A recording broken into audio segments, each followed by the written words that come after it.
Among the leaders of the 20th century, arguably none shaped the course of history as much as Vladimir Lenin, 1870 to 1924, the communist revolutionary and political theorist who led the Bolshevik Revolution that established the Soviet Union.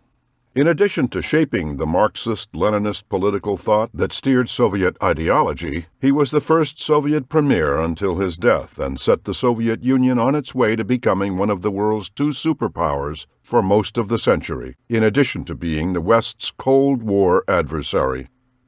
As it turned out, the creation of the Soviet Union came near the end of Lenin's life, as he worked so hard that he had burned himself out by his 50s. Dying in 1924 after a series of strokes had completely debilitated him.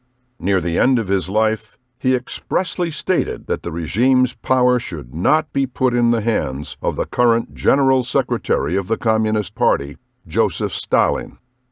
Of course, Stalin managed to do just that, modernizing the Soviet Union at a breakneck pace on the backs of millions of poor laborers and prisoners.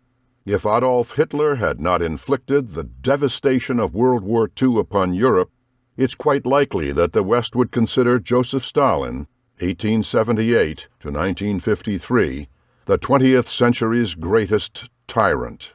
Before World War II, Stalin consolidated his position by frequently purging party leaders, most famously Leon Trotsky, and Red Army leaders, executing hundreds of thousands of people at the least.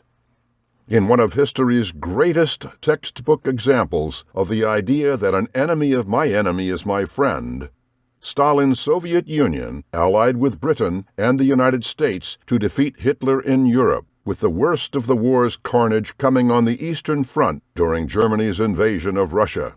Nevertheless, the victory in World War II established the Soviet Union as one of the world's two superpowers for nearly 50 years, in addition to being the West's Cold War adversary.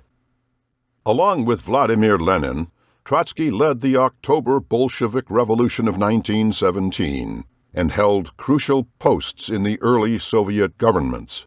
But after Lenin's death, Trotsky was exiled, persecuted, and finally murdered at the behest of his arch-rival, Joseph Stalin.